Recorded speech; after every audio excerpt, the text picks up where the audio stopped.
thought I knew his every breath, how he lived, for we had been together for 15 years. But one glance at his phone screen turned my world upside down. Betrayal, secrets, and shock were all that I was forced to uncover in the very kitchen where I nurtured his career like my own child. My name is Catherine. I'm 35 years old. That evening, the clinking of cutlery echoed through the kitchen of our spacious Chicago apartment. I silently looked across the table at John. 15 years of marriage. 15 years during which I wasn't just his wife. I was his shadow, an invisible force without which he wouldn't have reached the position of deputy minister. I sat in the front rows at his speeches, advising him on whose hand to shake and whom to avoid. John learned to take my support for granted. Now he sat, absorbed in his phone, mechanically chewing his dinner. He rarely looked up, as if the screen was more interesting than the woman who had supported him all these years, back when no one believed in his potential. I watched as he silently read a message and then flipped his phone face down. The plastic tapped dully on the countertop. I saw the muscles in his neck tense as he quickly grabbed a glass of water. A call on his work phone distracted him, and he, forgetting everything else, walked out into the hallway. I had no intention of spying on my husband, but the phone turned face down seemed to scream secrecy. When I picked it up and saw the message, "I can't wait for our night. You are my strong and commanding man," from Victoria, his new assistant. Something inside me broke. She was a young and ambitious woman he had recently hired. John returned to the table and froze upon seeing me holding his phone with an open message. "What is this?" I quietly asked, feeling my world crumble. John tried to explain, but under my gaze filled with pain and disappointment, he gave in. "Catherine, how long has this been going on?" I interrupted. He lowered his eyes. 6 months. 6 months. 6 months of lies, during which I continued to believe in our relationship, plan the future, support him at important events, and be the perfect wife while he secretly met with Victoria. "Why?" was all I could manage to say. "She's young, passionate, ambitious. She understands my world," John mumbled. "Catherine, don't start. You distanced yourself. Do you think I wasn't lonely? I work long hours, and at home, there are only complaints that I'm never around." I smirked bitterly. "Understands your world? And who created this world, John? Who gave up their own careers so you could focus on yours? Who spent nights editing your speeches and presentations when you were just starting?" I stood up from the table, unable to be near a man who betrayed everything we had between us. I went to my friend Emily's place, unable to stay in the apartment where everything reminded me of our life together. I cried all night, but in the morning, gathering my strength, I called Greg, a lawyer acquaintance who had helped women from elite circles navigate divorce with minimal losses. I picked up my phone. My fingers trembled. I wanted to write, "Why are you doing this to me?" Zrynia, but I bit my lip and turned off the screen. I would ask nothing more of him. The next day, sitting in Greg's office, I still felt my hands shaking. Just yesterday, I was the wife of an influential man. Today, I'm just a betrayed woman who doesn't know what to do next. "A regular divorce in your case is like throwing a stone into a swamp," Greg said, looking at me intently. "He'll instantly find a way to hide his assets and paint you as a hysterical wife. You need to act proactively." My hands clenched into fists, nails digging into my palms. I was his wife yesterday. Today I'm an enemy that needs to be eradicated. But how can I possibly accomplish this? "He has everything under control," I said, feeling panic rise in my throat. "To start, you need to hire a private investigator." I know a reliable one who specializes in these cases, Greg said. 3 days later, the detective provided the first results. John had been acquiring luxury property in Victoria's name, gifting expensive presents, and even transferring large sums for a fake contract supposedly for consulting services. "This is just the tip of the iceberg," the detective said, showing me photos of John and Victoria entering an upscale residential complex.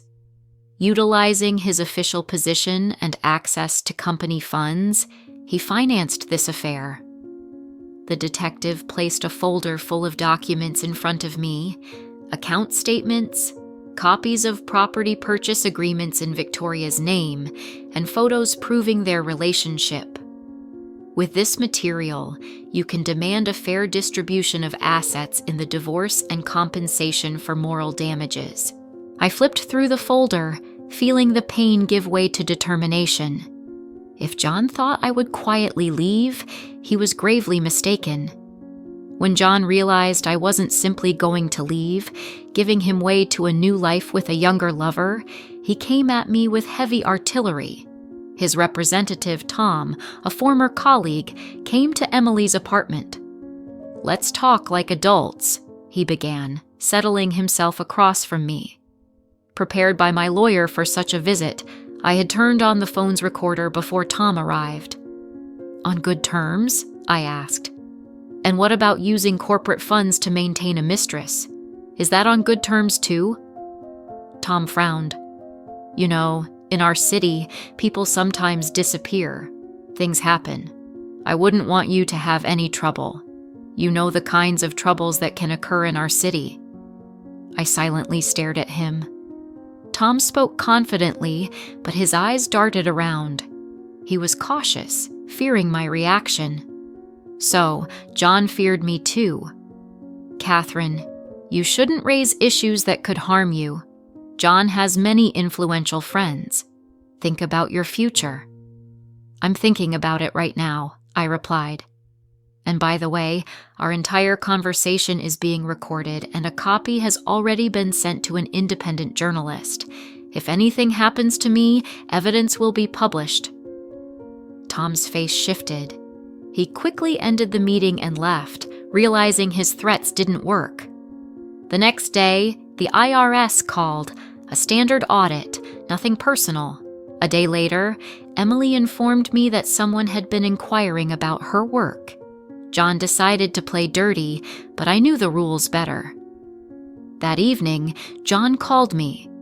"Catherine, you forced my hand." His voice was icy cold.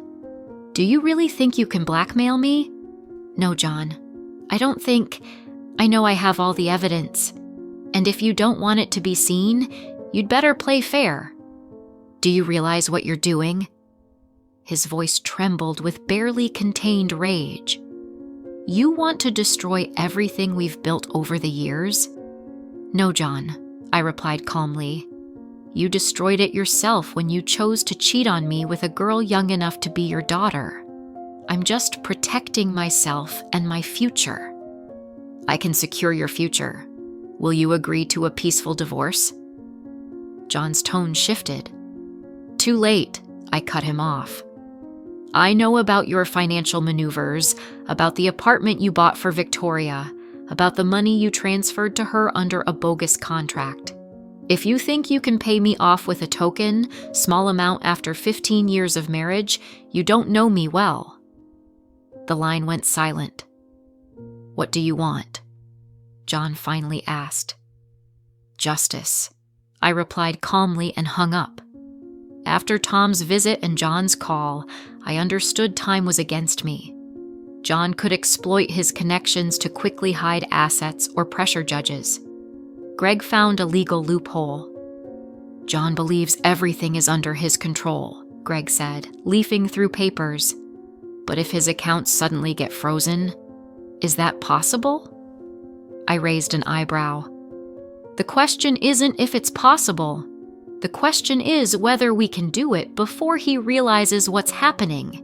If his assets suddenly end up collateral for an interesting company, one that later transfers them to you."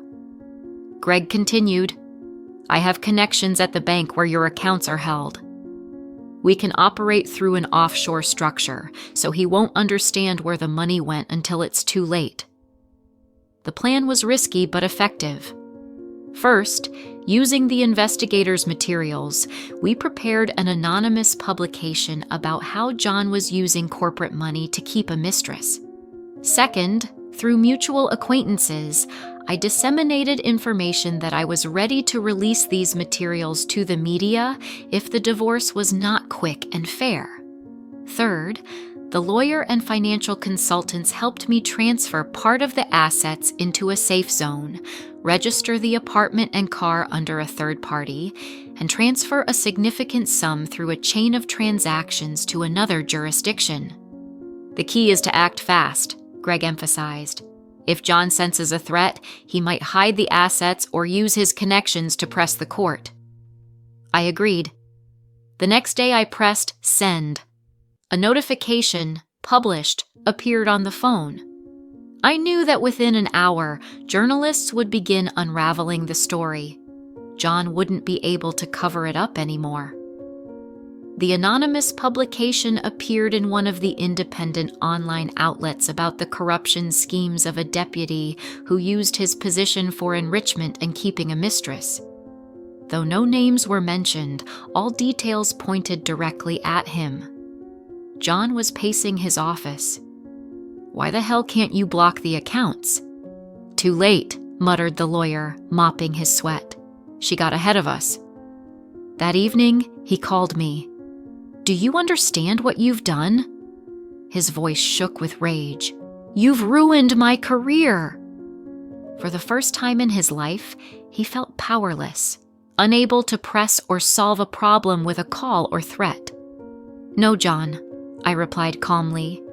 You ruined it yourself when you decided you could use your position. I just opened others' eyes to who you really are. What do you want? His voice now sounded desperate. Justice, I repeated. I want you to understand that betraying those who love and support you comes at a price. John's influential colleagues attempted to handle the situation, but the compromising material was already circulating in elite circles. Yet, John clung to the hope of saving his relationship with Victoria. His hopes were not destined to come true. I dealt the decisive blow at a private reception in business circles, where John, despite the scandal, was invited. I received an invitation too. Having accompanied him to such events for years, nobody thought to exclude me.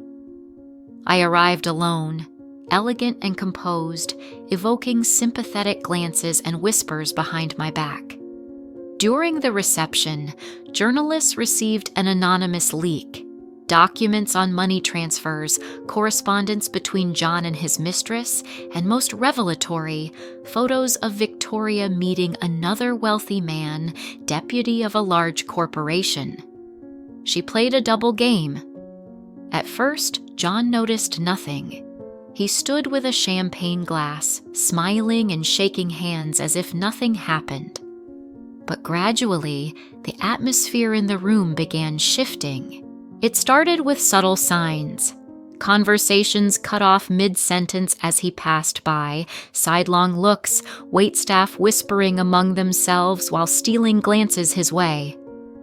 John sensed something amiss when he noticed his longtime business partner hastily hide his phone when he approached, with a tense smile. Minutes later, that same person stood in another part of the room, showing something on a smartphone to a group of influential businessmen. They all turned to gaze at John. A shockwave swept through the gathering. John saw people covering their mouths while looking his way. He caught snippets of phrases, taxpayer money, mistress with two at once. His phone vibrated, a message from his assistant. You need to see this urgently, and a link. John opened it and turned pale. Everything he endeavored to hide was now exposed. He surveyed the room with fresh eyes and realized everyone knew. Each individual in the room had seen the photos, read the messages, and knew about the money. Some looked away out of politeness, others examined him openly like an exhibit in a zoo, while others sneered with glee. A corporation's deputy head, a man with whom he sealed multi-million contracts, stood just steps away, glaring at Victoria with murderous fury. "Is that why you kept asking for money?" he seethed. "I'm a fool for believing you." John opened his mouth but couldn't find words. For the first time, he was not in control. The wife of this businessman, present at the reception, caused a scene, exposing Victoria in front of everyone.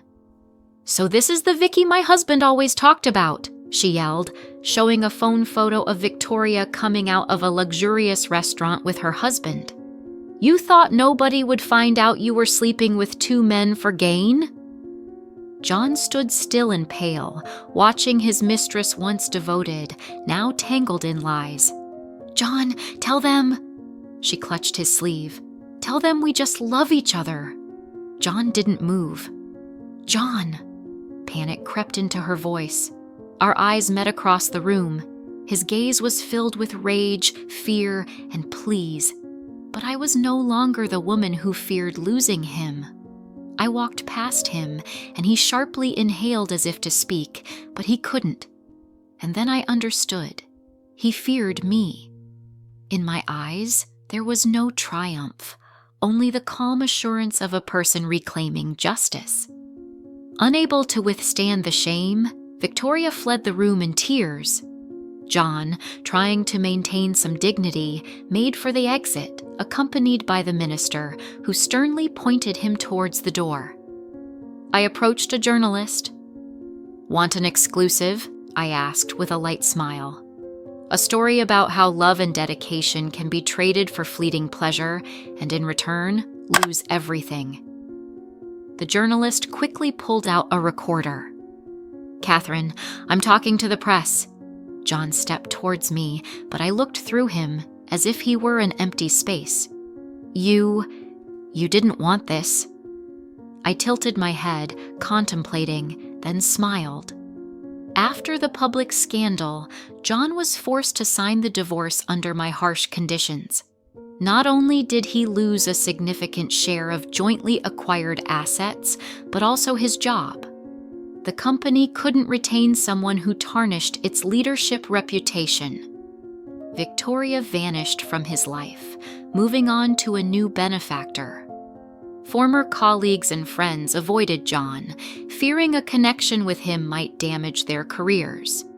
From a successful deputy with a future, he became an outcast. They found him a position through former colleagues to keep him out of the way. John sat in a small office. Yesterday, it was a spacious office with a view of the city's heart. Today, a small space in a provincial department. He picked up his phone, called an old acquaintance. "Listen, I need help. Need to rebuild connections." "Sorry, John." The voice was tense. "We can't talk anymore." The line went dead. Through mutual connections, I learned that one evening, sitting in a smoky bar in a provincial town, he saw a TV segment featuring me. I was giving an interview about a new project, an online platform for women victims of domestic violence or betrayal. "I know what it's like to lose ground when someone you trust betrays you," I said from the screen. "But I also know you can emerge stronger from the darkest times." He picked up his phone. No calls, no messages, no Victoria, no friends. Only emptiness. Sitting in the bar, he watched as his former wife smiled on TV, successful, strong, while he was now nobody. Blood pounded in his temples. It should have been his life, but he gave it away. John downed his whiskey, threw a bill onto the bar, and left. My project brought back how much he lost due to a momentary weakness turning into a 6-month affair. I didn't just leave with my share, I began a new life. Using my experience and divorce compensation, I launched an anonymous online project, Shadow of Power, a platform exposing corruption and double standards in the elite. Gradually, people began sending stories, documents, correspondences. Information became detailed, placing many influential men in awkward positions. But no one knew who was behind the project. Powerful men started deleting accounts, changing phones, avoiding the press. My platform made them fearful. I watched the screen, new names, new stories. But not just affairs, bribes, schemes, crimes. Simultaneously, I established a support fund for women impacted by domestic violence and spousal betrayal, offering legal and psychological help. My experience showed that even the most powerful men aren't omnipotent if a woman is ready to fight for herself and her future. I said at the fund's opening, but not everyone has the resources and support that I had. Our goal is to assist those facing adversity alone. I entered a new social circle where I met Alex, an independent journalist who proposed sharing my story without revealing my identity. Your story can inspire countless women in similar situations, he said at our first meeting, to show that fighting against the system, you can win. Aren't you afraid they'll come after you now? I smiled. They've already come. They just don't know I'm waiting for them. I agreed to a series of anonymous interviews, which soon became the most discussed content in independent media.